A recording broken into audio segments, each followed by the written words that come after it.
Hi, so now we're at the signature feeders. So the first thing we want to do is set the feeder top.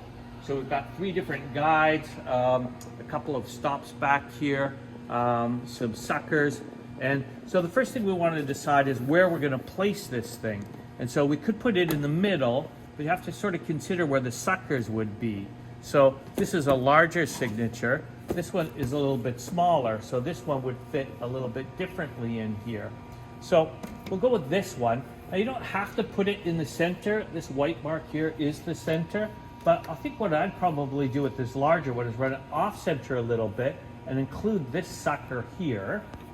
And then I could just loosen the jacker lever, tighten it again, and then go ahead and tighten this one to this side, and then the back one here, jog it. There should be a little bit of play with the stack, and then I can remove this and then decide which suckers I'm using. In this case, this sucker would be active, so I can peel the cap off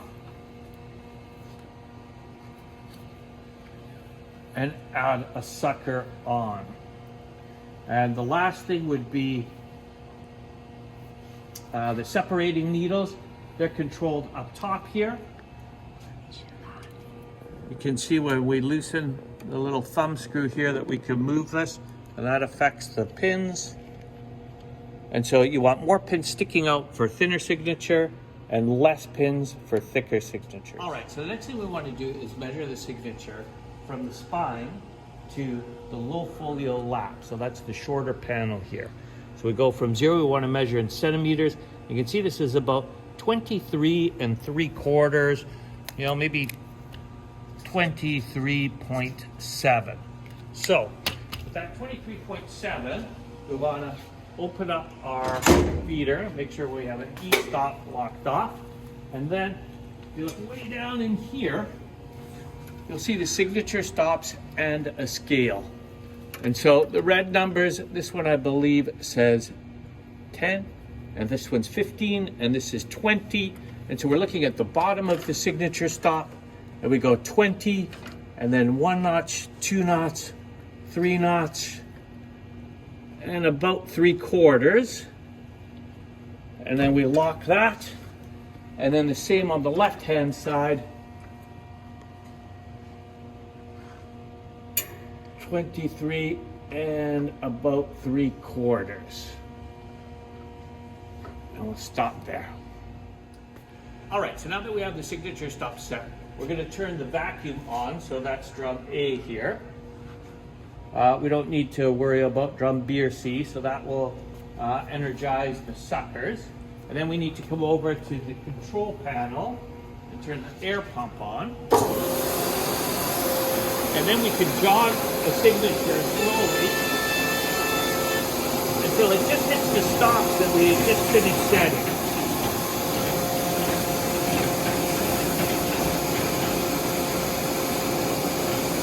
And there, it just stopped.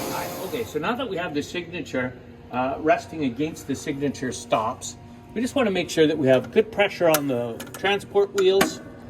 We can do that by lengthening or shortening these springs.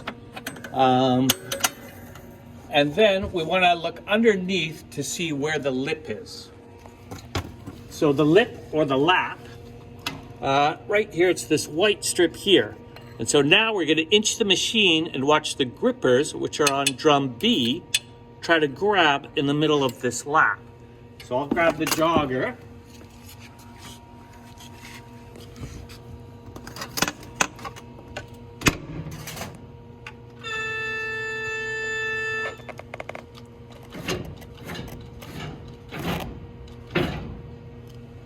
So you can see that the gripper is now grabbing the lap.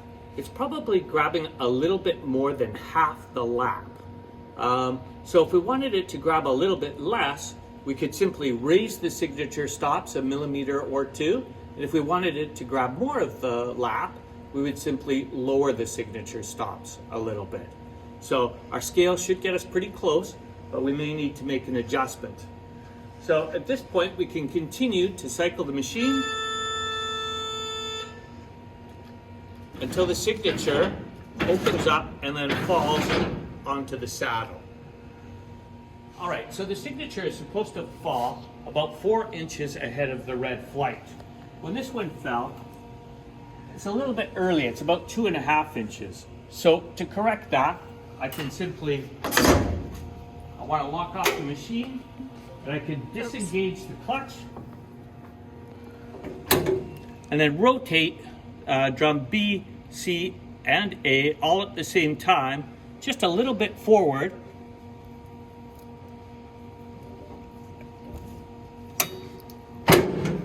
And that should get us to drop the signature a little bit earlier. Let's try again.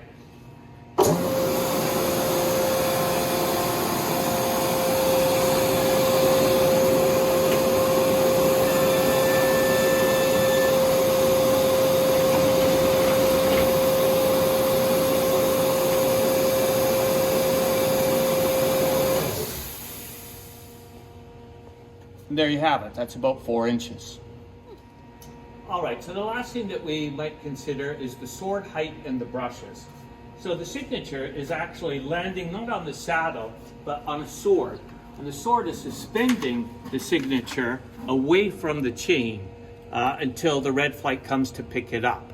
So we could change the height of this by loosening the bolt and raising or lowering it, just to allow the next signature to come underneath.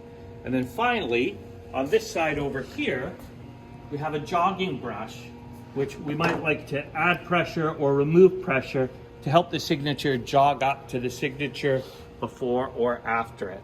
And that's adjusted with this thumb screw. So the last thing you want to do is test 50 signatures and make sure you're happy with it before you proceed to the next form. Let's turn the power back on, get the air back on. And now we can test for